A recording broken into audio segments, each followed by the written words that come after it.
Namaste, everyone. Welcome to the Cārvāka podcast. This is your host, Kushalmehra. Now, a few days ago, there was a detailed report on Stats Canada. I'm going to be putting up the image on the screen where it was shown that the quarterly population growth rate of Canada from 2014 to 2025 was published. Obviously, I'm narrating it for the audio listeners, but the video listeners can look at the screen right now on how the population growth as per Stats Canada has fallen down.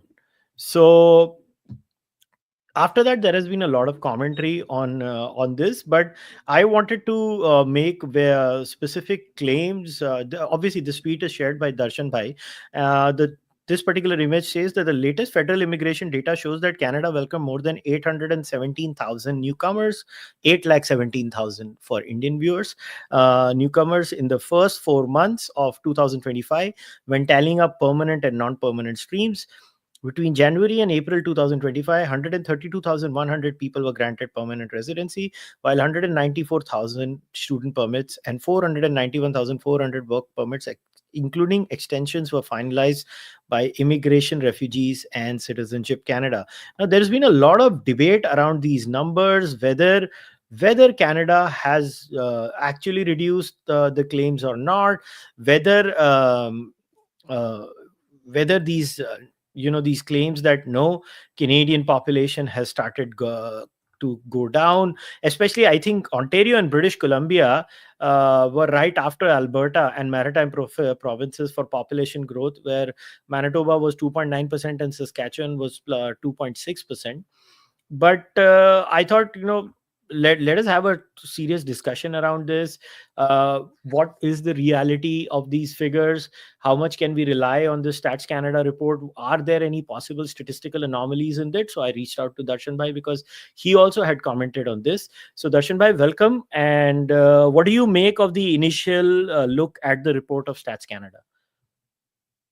First of all, Bloomberg reduced it to a headline saying the population growth rate had gone down to zero. Actually, there is a small increase, about 20,000 odd. So it is next to zero, it's 0.05%. So that has, taken root. And because we don't have culture of intellectual inquiry in Canada, that became quickly it became the established fact or belief that population did not grow in the first 4 months of 2025 or first quarter of 2025. So I consider it to be a statistical improbability with all the plus and minus factors. So when there is no culture of intellectual inquiry, everyone will toss out one aspect or one factor that affects the equation. But nobody will look at the polynomial equation, that is an equation that has multiple variables. So first of all, let me go back to my article from September last year. Statistics Canada had put out a report saying that 98% of the population increase was due to immigration, which means that 2% of the population increase was due to all the other factors. So even if you stop immigration in a hypothetical world, of course, if you stop immigration completely, then the population would have gone up by about 20,000 in 1 year. So what are these factors? First of all, there are local births, then deaths. So births minus deaths. Then there are people leaving Canada. Either they are Canadians who are leaving for greener pastures, or people who were here on a temporary visa, their visa expires and then they decide to leave. And yes, that does happen in spite of all the news or commentary that we hear about people overstaying their visa. Then the biggest complication is that the people who don't leave are not counted in the population. So in December of 2023, the chief economist of CIBC came out saying that Statistics Canada was undercounting the population by roughly 1 million. That created an uproar, and finally the immigration minister at the time, Mark Miller, also said that there are anything between 300,000 to 500,000 people who are undocumented, which means people who came here on some valid visa. On the expiry of their visa, they have not left. Now, since then, in the 16 months since then, one can reasonably expect that phenomenon to have picked up steam because the immigration policy started getting tightened. So, how many more undocumented people are there? People who file for asylum, they are in technical lingo, they have no status, and therefore they are not counted in population. So, given all this, I consider it a statistical improbability that the increase in population in 3 months was only 20,000. Let's keep this in perspective. We were having roughly 1.2 million to 1.3 million people being added to Canadian population every year for 3 years, which means in one quarter, on an average, the population increased by anything between 100,000 to 110,000. For that to have reduced to 20,000 is a massive drop. It's how much is it? Less than 20% remaining, which means more than 80% drop. So that I don't think has happened because we have not shut down temporary foreign worker visa. We have not shut down international student visa. Permanent resident applications were already in the queue, and as and when their case was finalized, they were, granted permanent residency. Now, one argument that I saw was that many of the people to whom a new visa was issued were already in Canada. So, yes, they were already in Canada, but that doesn't mean that there will be an 80% drop.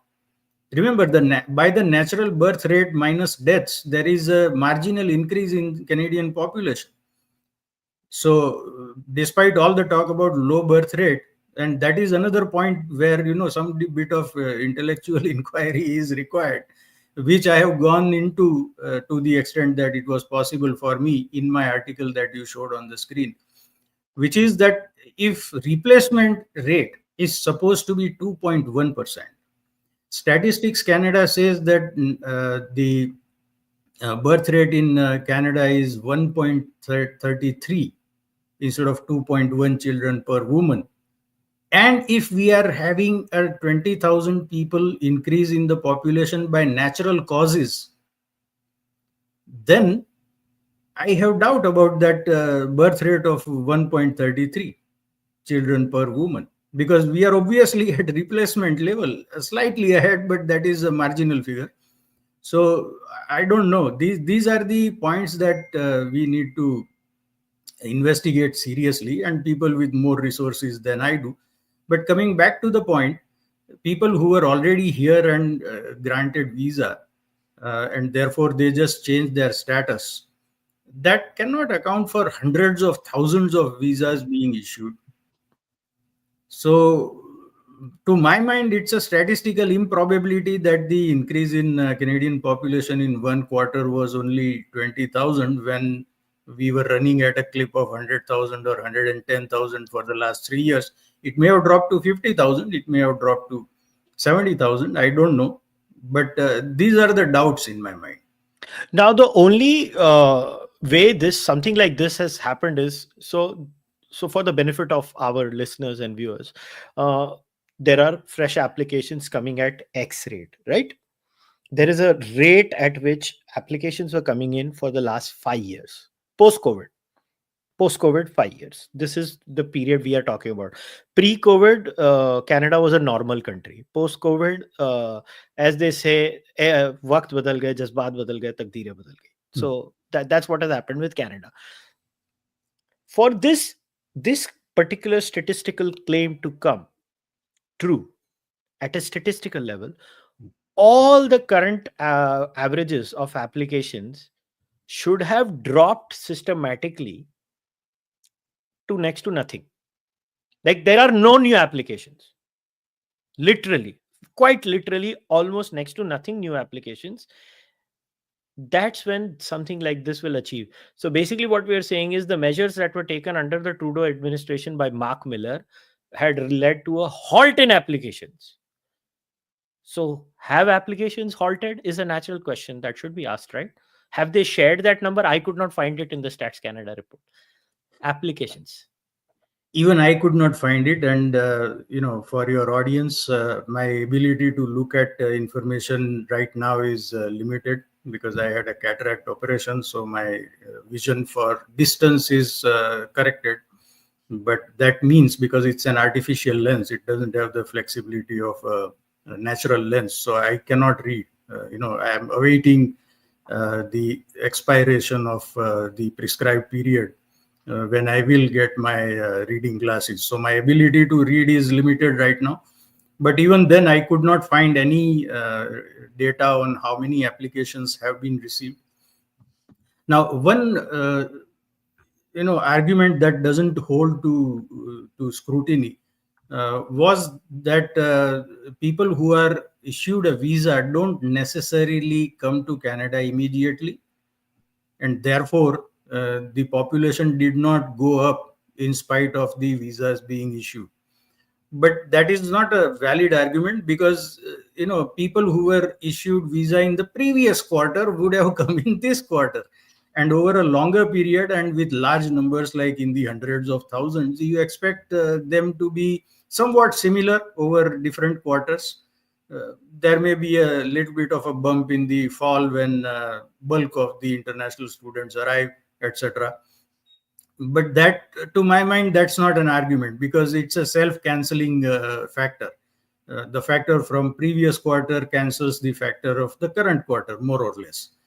So there is, first of all, we don't have as extensive data being reported by officials or official departments as I have seen, for example, in the United States. I hate comparing Canada to the United States, which is a default position in Canada.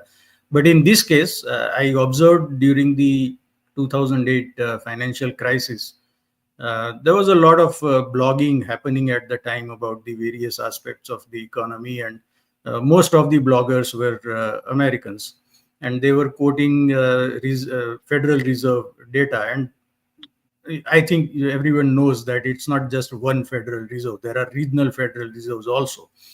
So each one has a specialty in researching one particular aspect, and then they publish very detailed data. Then there are other institutions like the Bureau of Land Management and for labor statistics and all. So we don't get as detailed data. In fact, it's pretty sketchy. There is hardly any meaningful data being published. So we don't know how many applications were received. At least I don't know. But for all these factors, like new visas issued minus people who did not come, minus deaths, plus births, plus people who were already here and just changed their status, all those factors to neatly balance out the number of new visas issued. I don't know if the probability is 1 in million or 1 in billion, but that's a very, very low probability. And I don't think that has happened because all the universities and colleges are still being granted, their applicants are being granted study permits and all. Temporary foreign workers, we still have the same problem that we had last year, despite all the pronouncements by Immigration Minister Mark Miller.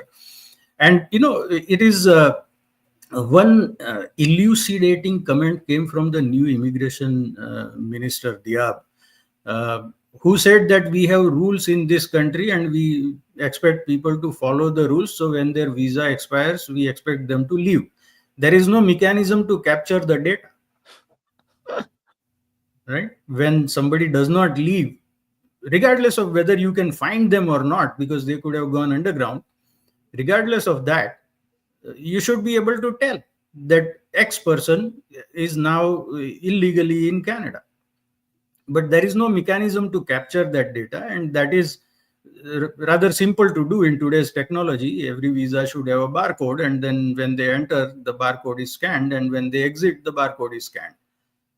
And straight away, whether someone is overstaying or not. Finding them is a different issue altogether, but at least you have a handle on how many people are in Canada illegally or undocumented in official language. So with all these factors, I don't think the rate of population increase has dropped from 110,000 in a quarter to 20,000 in a quarter. Now, one more question, one number which nobody wants to talk about, and maybe we can spend the rest of the time talking about that. Now, this handle cover constantly writes about LMI positions Hmm. and many other things also, and even he had raised his doubts on the Stats Canada position. But forget that. Um, I want to look at a different position altogether. What is the state of refugee status applications in Canada as of now?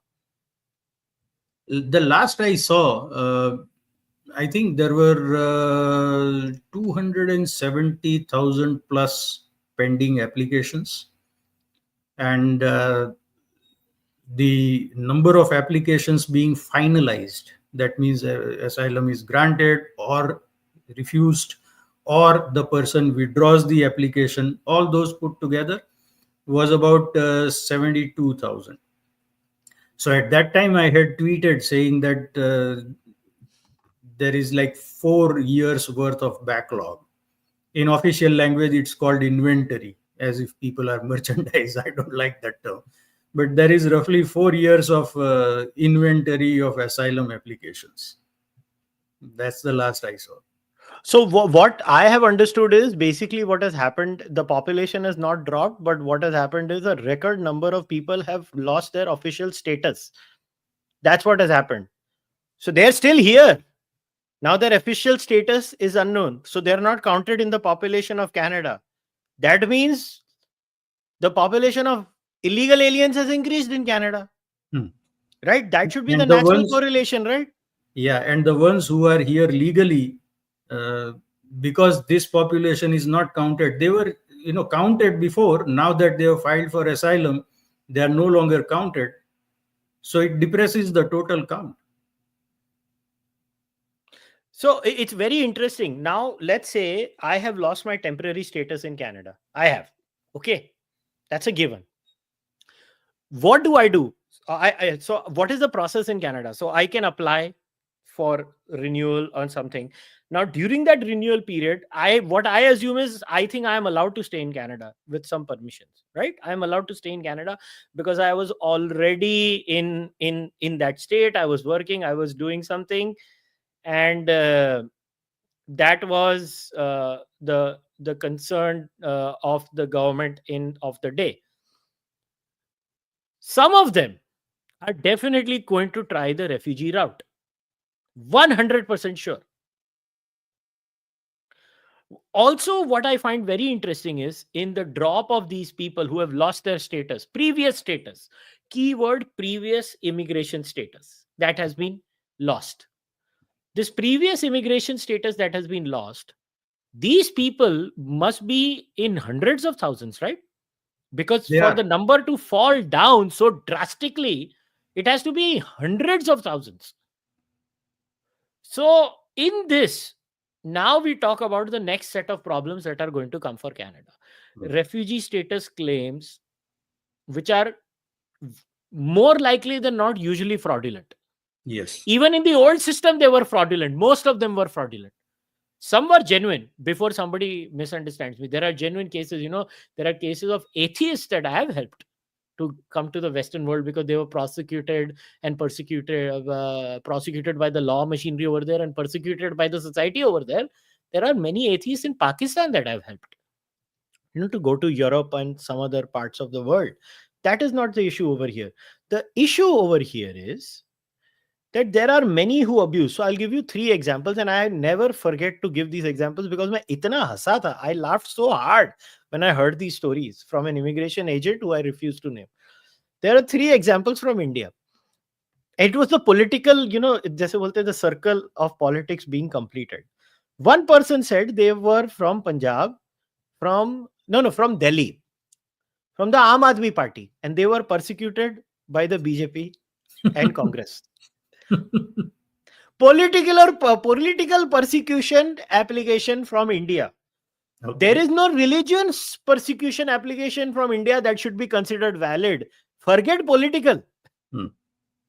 But then there was a congressman who applied saying the opposite, and then there was a BJP guy saying, I am from this state where I am a BJP supporter, I am being persecuted Hmm. for my political views.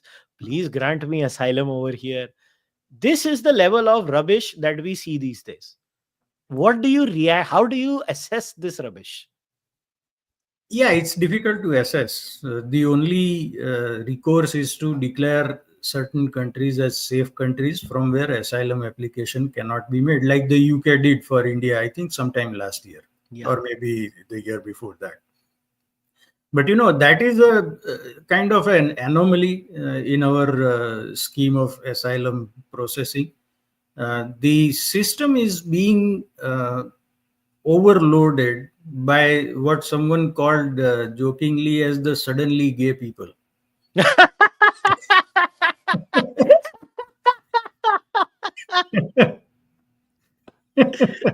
This friend of mine has a sense of humor. And he's a Punjabi.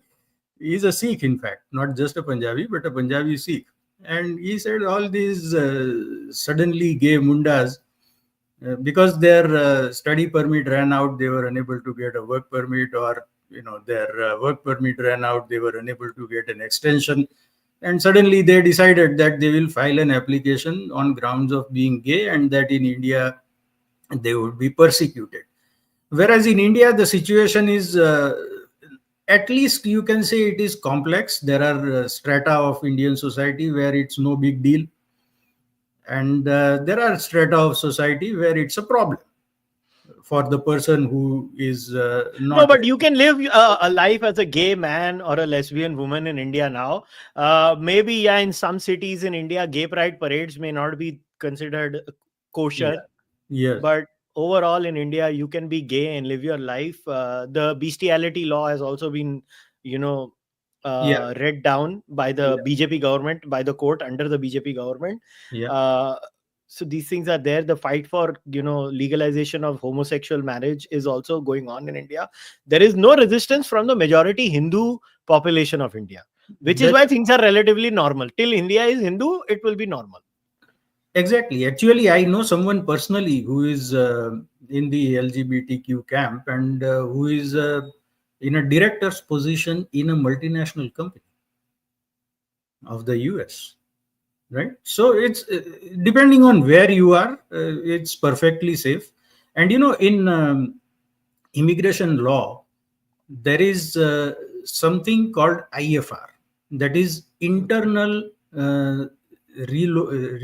relocation route, something like that, which basically means that if a person has the opportunity to relocate within the same country to flee their persecution, then that person's asylum claim will not be granted. This is the principle. I don't know whether IRCC follows it or not, but or follows it strictly or not. But, Let me explain this using an Indian example. Kunal Kamra, hmm, because Shiv Sena, because BJP and Shinde Sena is in power, is hmm. living in Pondicherry under a DMK government. That's Perfect it. example. Yeah. So you have recourse to internal flight. Or people of Op India who were originally from Mumbai, when the Uddhav Thackeray Sena along with Sharad Pawar and Congress came to power, went to Noida under BJP. Yeah. Right. So as long as you are able to relocate within your country, within your home country, uh, and thereby avoid whatever persecution or harassment that you are facing, then that person is not considered eligible for asylum in Canada. That is the law. Now, the application of that law may be not 100% consistent, but all these suddenly gay mundas, I don't know how far their application can go in terms of approval. So, do you know that Pakistani terrorist who uh, who was caught last year, Yeah, Mohammad Shahzeb Khan? You Shazib remember Khan. Yeah, that guy? yeah, yeah. Do you know what his application status was? He was a student Yeah, getting converted into refugee status, and you know what he was using? He's gay. yeah, yeah. Suddenly gay. Yeah. So now that's what I wanted to come to. This entire Stats Canada report leads to other implications. These are Hmm. serious national security implications for Canada and America both. Now, Shazeb Khan is a classic case that had been exposed last year, is when the Americans actually exposed them. The Americans caught this guy driving all the way across the border, trying to go to New York to attack a Jewish synagogue allegedly. This guy was on chat rooms where they were monitoring him, talking about, he was, I think he was an ISIS recruit or something of that sort. And this guy has clearly used the fraudulent immigration, lax immigration policies of Canada. Now, for those who don't understand, Canada is a very high trust society. They built their entire system on very high levels of trust where people coming in, they assume they're just saying the right thing. Now these shady people have realized that, and different elements have started exploiting the system at a very hyper level, especially in the last 5 years. Lot of fraudulent claims of LMIAs and many other things have also emerged in the trucking industry. In the trucking industry also, if you break this down, right, a major chunk of these people will be trucking, restaurants, and all Hmm. these kinds of shady industries where they are suddenly refugees, oppressed, this, that, all sorts of things which are happening. What are the national security implications to Canada of this fraudulent system? First of all, before I answer your question, I will take issue with your statement that Canada is a high trust society. This will come as a shock to most Canadians.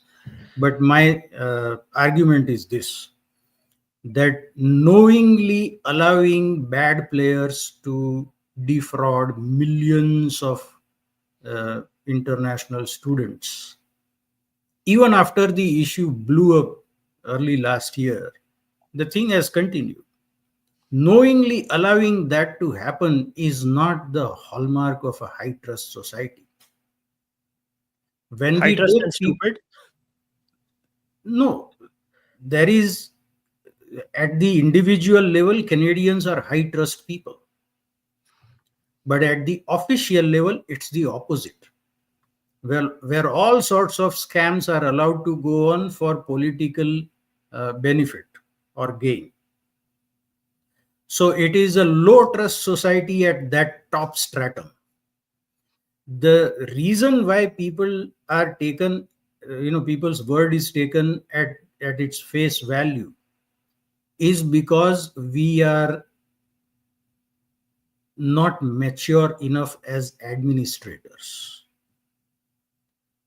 A capable administrator would want to make sure of certain basic facts, that this foreigner coming into the country, does it pose a risk to public safety?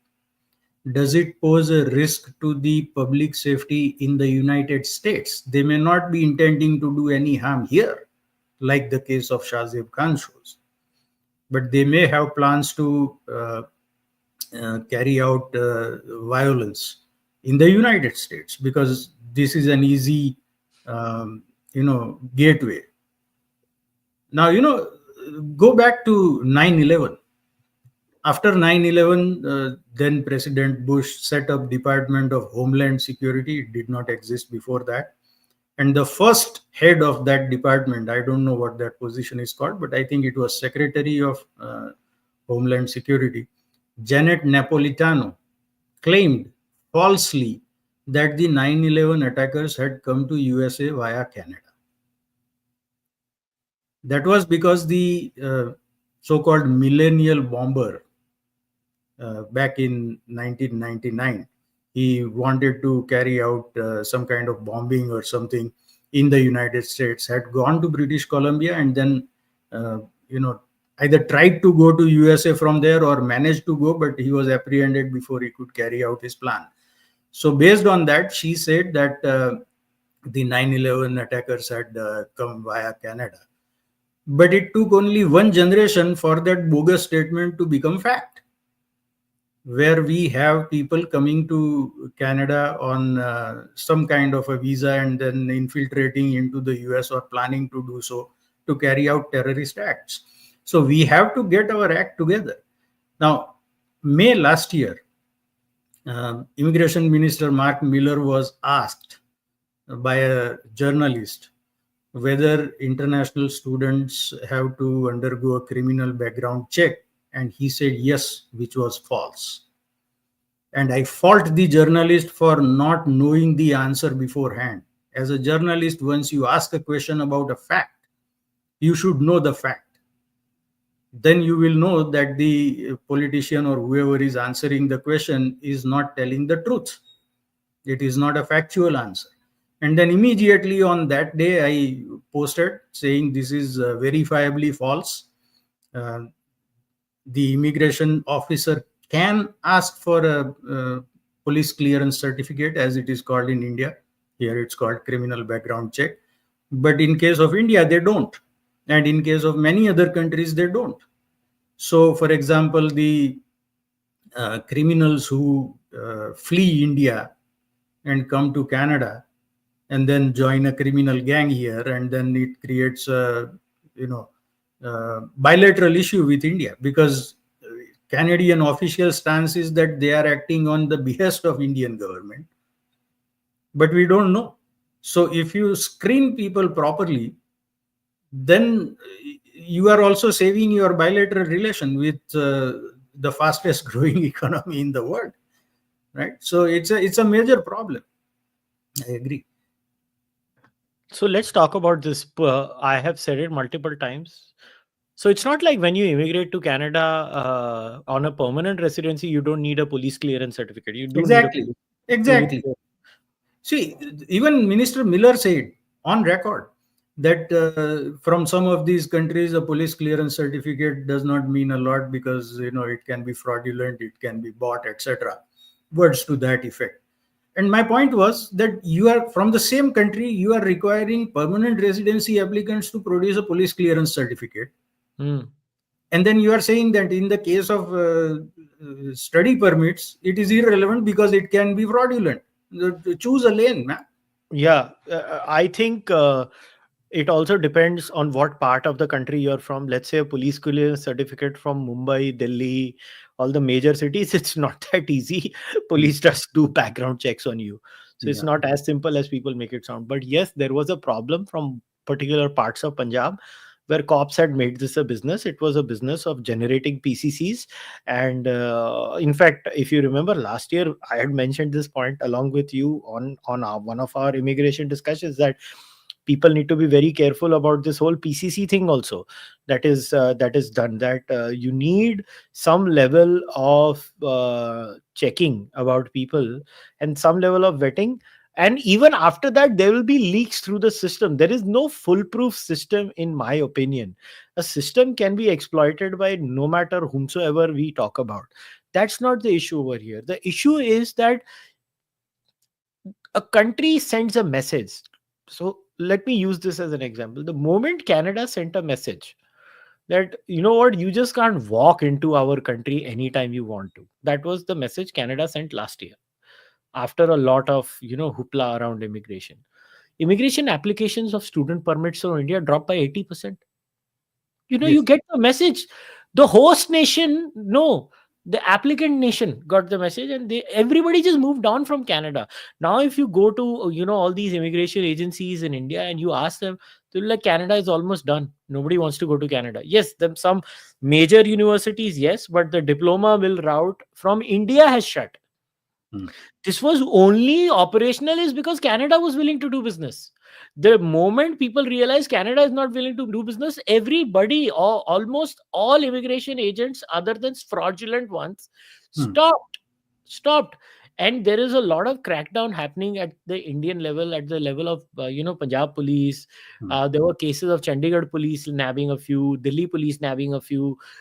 These fraudulent immigration news don't come a lot in Mumbai. In general, a lot of you don't find people from Mumbai over here. You just don't. It's very rare. See, it's a telling commentary that Indian government is investigating more than 100 Canadian colleges, because they are also concerned about their people being defrauded. So Indian government is investigating more than 100. I think the number was over 140 uh, Canadian colleges. That shows how much lax, or in my harsh terms, low trust our system is. As long as money is coming in, we don't care if people are being defrauded, not just on the study permit thing, but also on the work permit thing, where the United Nations report says that Canada's work permit regime is a contemporary form of slavery. And nobody is ashamed of it in Canada, right? And of course, mainstream media will not hammer on it. Once the news comes out, they will put out one report and that's the end of it. They won't chase it because, sometime before the election, I started calling them regime loyalists. So they will not do anything to upset the regime. Yeah. But, it's shameful. Future generations of Canadians will be ashamed of the fact that this was allowed to happen. Contemporary form of slavery. Yeah, it is. And I want to play this clip by Cash Patel because it's very relevant to what's happening in Canada. And it's a small clip. So where's all the fentanyl coming from still? Where's the trafficking coming from still? Where are all the narco traffickers going to keep bringing this stuff into the country? The northern border. Our adversaries have partnered up with the CCP and others, Russia, Iran, on a variety of different criminal enterprises, and they're going and they're sailing around to Vancouver and coming in by air. And the sheer tyranny of distance of the northern border and the lack of cooperation from federal authorities in prior administrations to actually firm up the northern border is what's causing a continuation of violent crime. Now, we're focused on it, and we're calling our state and local law enforcement partners up there. But you know who has to get to step in is Canada, because they're making it up there and shipping it down here. And I don't care about getting into this debate about making someone the 51st state or not, but they are our partner in the north. And say what you want about Mexico, but they helped us seal the southern border. The facts speak for themselves. The border that's open, I'll give you a statistic that I gave to Congress that nobody was paying attention to. Over 300 known or suspected terrorists crossed into this country last year illegally. Known or suspected terrorists, not illegals. Not just illegals, known or suspected terrorists. 85% of them came in through the northern border. Wow. This year, 100 known or suspected terrorists have crossed into this country illegally. 64 are south and north. That is shameful. Yeah. It shows how low trust our country is at the official level. As long as some politicians are gaining benefit from it, either voter support, funding, whatever, they'll let it continue regardless of cost to others. That is a low trust society. I mean, I don't know what to say. I mean, even with this, I don't know. Did you read this claim by cover? He's written this. Cash grab 2.0, the comeback of Canada's most shameless diploma mills. Private diploma mills were expected to collapse after the Canadian government ended the public-private partnership scheme, but they didn't. In fact, they thrived. The same plaza colleges, same operating out of single rooms, they have come up with a new invention now, reinvention. They have hired consultants and social media influencers to push a new pitch, urging people already in Canada on work permits to return to school. Their angle: your previous diploma is useless, but our new program can save you. And just like that, a new scam. I mean, yaar, kuch to sharam karo. You see, this is what happens when a country loses a real economy. Right? That is honestly the most profound thing we can say on this. Yeah, Like, because there is no real economy. I've seen it in my childhood and in my younger days in India, when economic growth was like anemic at best, right?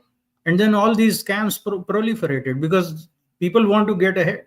They want to make money, and there are no legal avenues available. Now, I'm not giving them a pass for doing that, especially when it is something as serious as duping someone, a young chap or a poor family halfway across the world, and then showing them a false promise and bringing them here. And basically, they are in indentured servitude. So I don't condone that. But if you want to tackle this, if you want this to stop, then the first thing that is required is robust economic growth, which is not there, because we diverted our attention to social engineering, and everything was either racist or xenophobic or some kind of a phobic. So there was no attention on the economy. All the major projects keep either getting stalled at best, like the oil and gas pipelines, etc. Or the government will then step in with $50 billion of people's money to throw at EV battery plants when the technology is rapidly becoming outdated. There is no demand for EVs. And anyway, China is making something much cheaper, right? So there is no real economic growth in Canada, and therefore all these scams will proliferate, because when there is no economic growth, there is also a pressure to show better numbers. So Minister Miller kept claiming that we avoided 2 recessions, not on a per capita basis. The macro numbers were going up because of, they were goosed up basically because of higher population and inflation. You strip out those 2 factors. I wrote an article on that, where in 1960s, the real per capita growth rate for the entire decade was 4.22%. And in the decade of 2012 to 2021, it was 0.67%.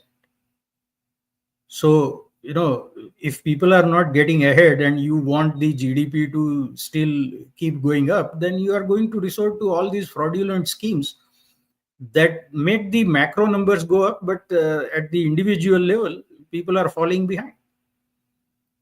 Yesterday your chat with Wyatt Claypool showed up on my YouTube feed, and because I can't read, I'm listening to podcasts. So I listened to that.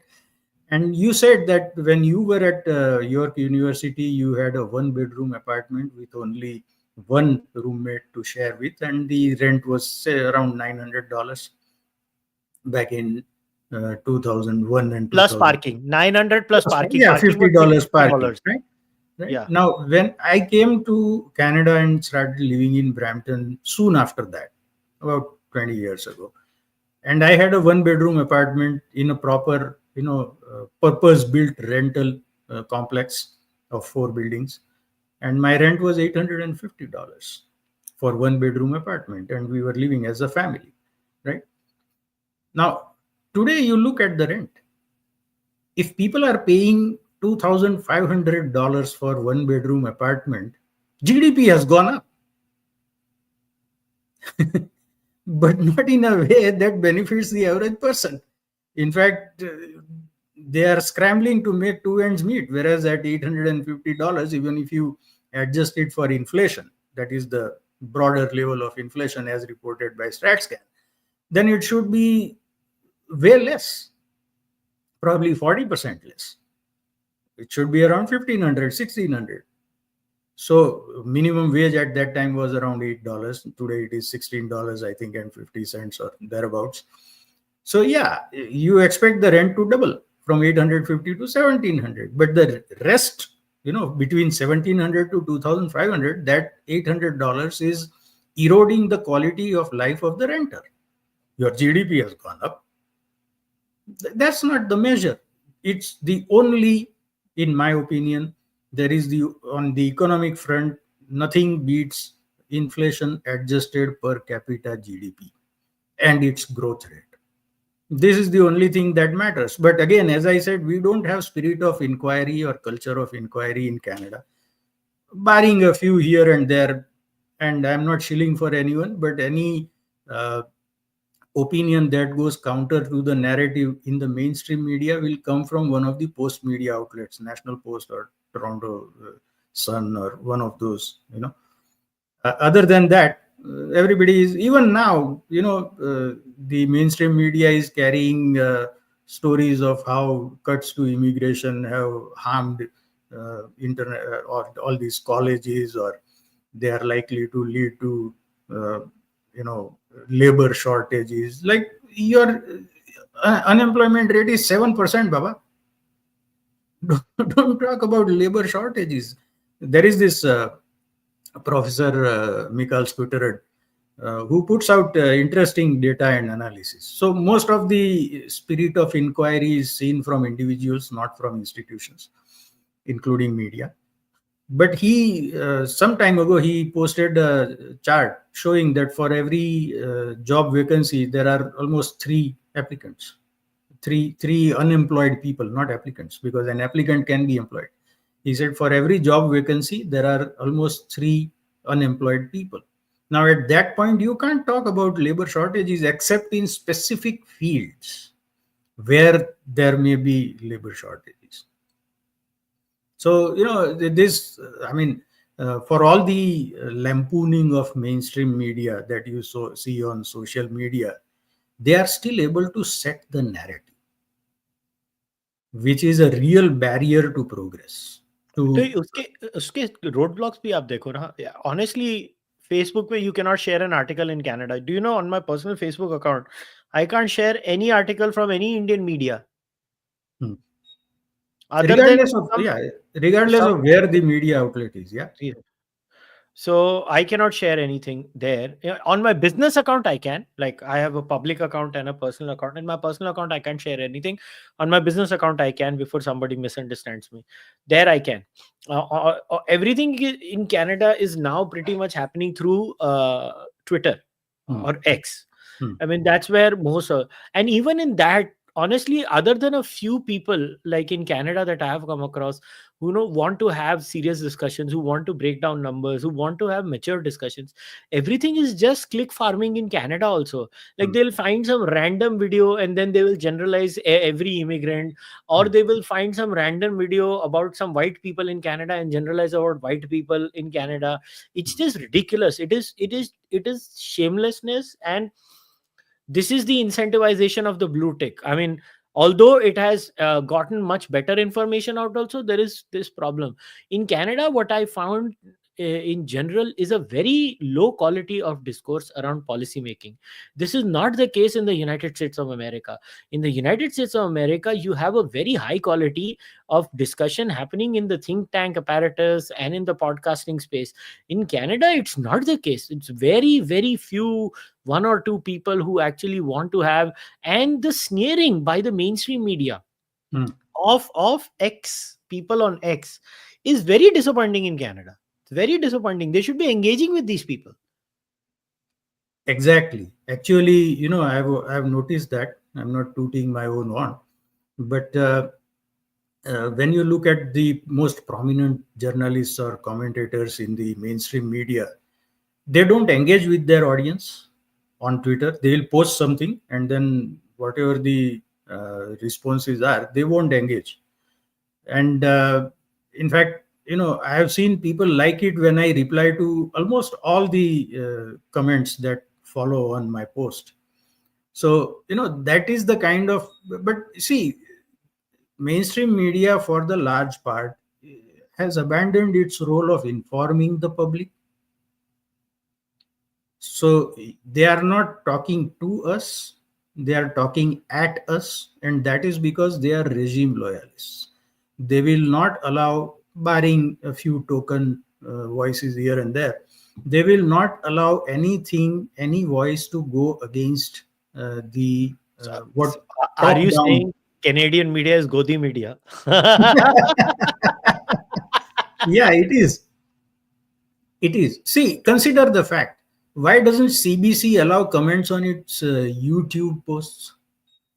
Like, what is the reason? I have yet to fathom it. See, YouTube has its own community standards.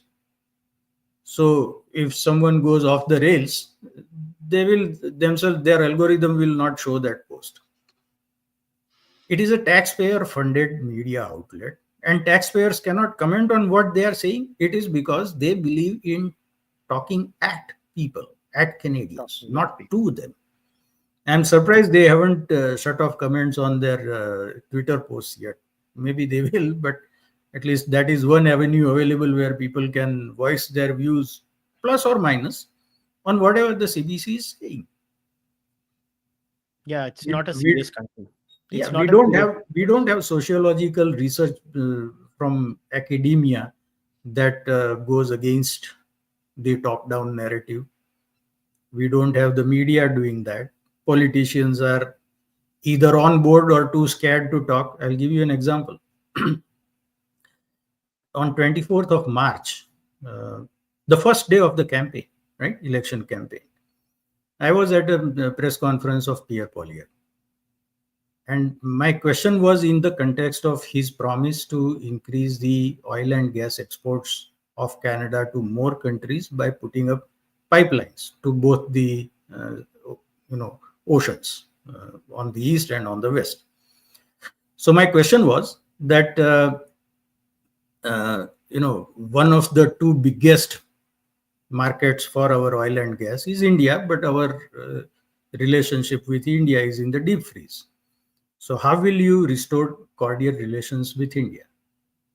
And he didn't answer the question. He talked about repealing Bill C-69 and whatever else that he had been saying, but he did not touch upon the main where the question actually was, which was how do you mend relations with India so that you can sell oil and gas to them? Now that is playing safe. And then when Prime Minister Carney invited Prime Minister Modi to G7, Pierre Poilievre came out saying this is the right thing to do. India is a big market and we need that. It's a democracy and all the usual stuff, right? But when there were stakes, he played it safe. Now that he didn't win the election, he follows what Prime Minister Carney did. So that is on the political level, people are either on board the narrative or playing it safe, not saying anything that goes against the narrative. Media is regime loyalist. Academia is nowhere to be seen in putting out contrary research. You remember my first chat with Clyde. The reason why it went viral, like in a couple of days, it had 130,000 views, was because this was the first time people were hearing something that they were curious about. What exactly is going on in the international student area? And nobody had told them. And we had a 1.5 hour chat. We are supposed to be in an attention economy where people look at the headline and scroll past. And for those people to spend 1.5 hours, 130,000 of them in 48 hours, means that it was something that they really wanted to know, but nobody is bringing it to them. And again, we don't have a culture where some podcasters can become big names like Joe Rogan in the US, where he can put out something and there will be millions upon millions of viewers. Okay, our population is 1/9 of the US. But even if you adjust the numbers, there isn't that interest. So the same people who say that MSM is useless will not support independent voices. So we are in a funk, basically, at a societal level. I think Canada is too obsessed with American news. This is my honest assessment. They're just too obsessed with. That is true. Too obsessed with American news. Just to back you up on how bad immigration policies can lead to loss of business, just look at this. This report is from Live Mint. For those who don't know, this is a report from Live Mint. Israel-Iran conflict effect. India ramps up crude oil imports from Russia, US in June of 2025. This is June 22nd, okay, yesterday, by Anubhav Mukherjee. I want to read some important bits of this report. Indian refiners are expected to import 2 million to 2.2 million barrels of crude oil per day in June 2025, marking the highest level of Russian oil imports in the last 2 years, according to the agency report citing particular data. The crude oil imports from Russia were at 1.96 million barrels a day in May 2025. This expected hike in volumes is also said to beat the total volumes brought from Gulf nations like Iraq, Saudi Arabia, the UAE, and Kuwait, as per the report. On crude oil imports on the US front, Indian refiners' crude oil imports from the United States also jumped to 439,000 barrels per day in June 2025, compared to that 280,000 barrels per day levels in the previous month. The data report also showed how the full month projects from crude oil imports from the Middle East into India stood at 2 million barrels per day, lower than the May 2025 levels, according to the agency report. What has happened is, again, America seems to have benefited way more from um, you know, the The Israel-Iran war. scenario, and they have imported the Indians have imported American oil, and as always, it's not like Canada could not have done this. Canada could also have supplied all of this, but there is a fundamental lack of understanding in Canada when it comes to foreign policy. Canada is like this. They try to be passive aggressive, and in Hindi there is a correct word for it. Canada sabki kadi ninda karta hai. And beyond the point, people are like, अबे तू चुप हो जा,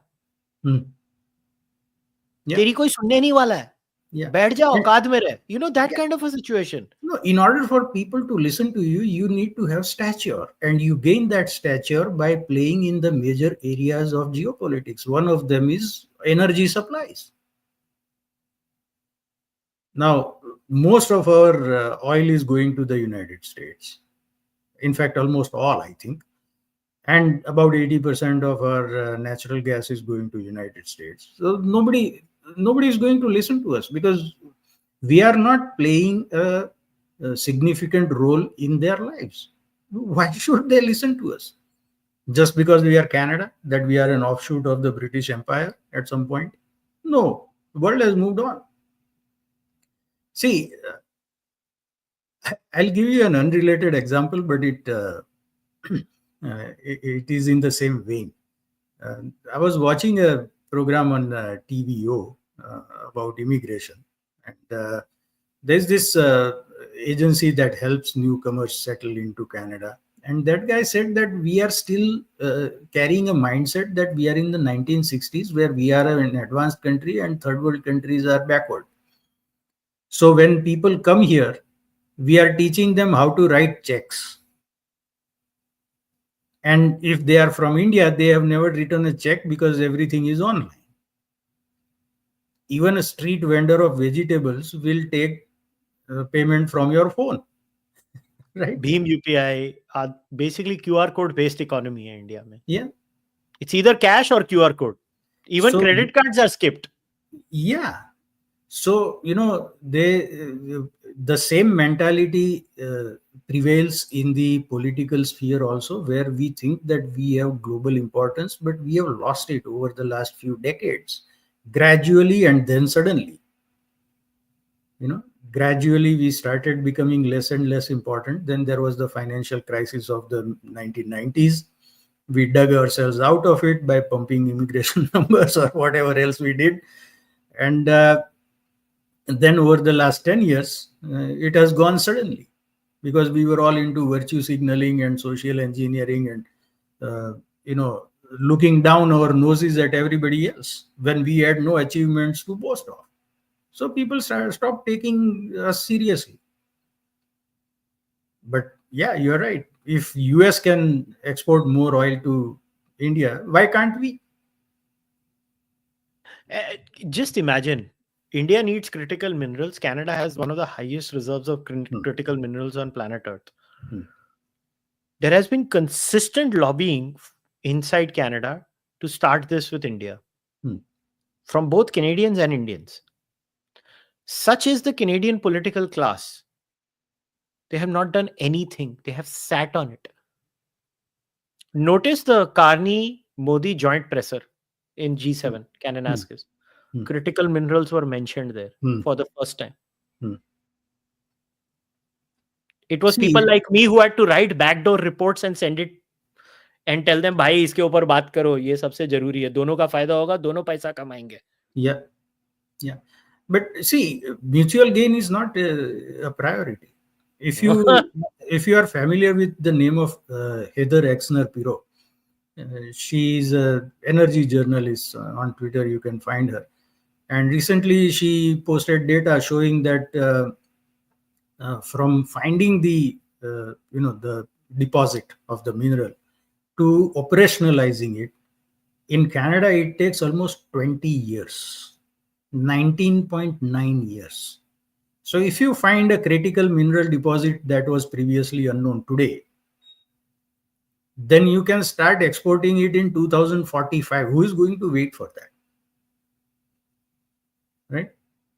We have, and India is going big not just on fossil fuels. It's also going big on renewable energy. Wind and solar and everything else, even nuclear, right? So we have everything that they need, from the legacy energy sources to the new ones and the in-between ones like uranium.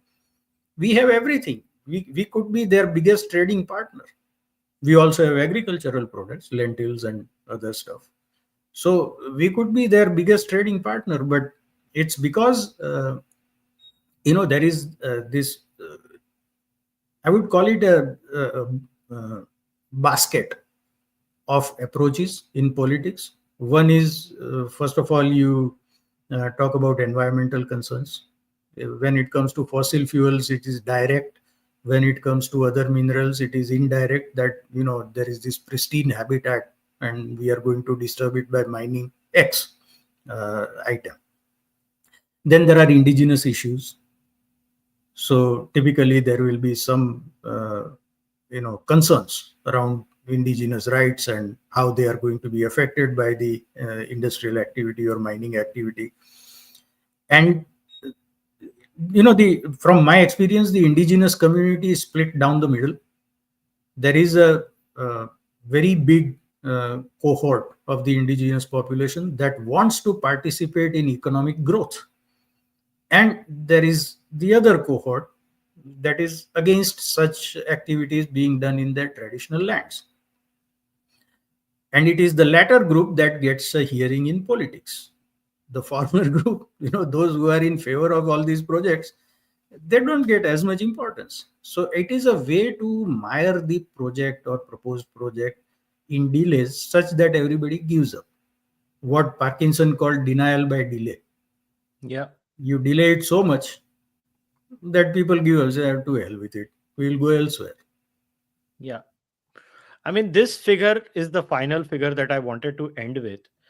These are the Q2 2024, Q3 2024, Q4 2024, and Q1 2025. Overall for Canada, I am interested in Ontario. Look at the number in Ontario. They have really piped down in Ontario. Really piped down, because major diploma mills तो अपने Brampton में थी ना Ontario में. Yeah. I think almost 80 of them. Yeah. Like, how have they managed this in Ontario? Like, I find this figure so indigestible. When I saw this figure of Stats Canada, I was like, what the hell? Like, how has this happened? Yeah. True. No, Really it's done a number. Nobody is minding the store, right?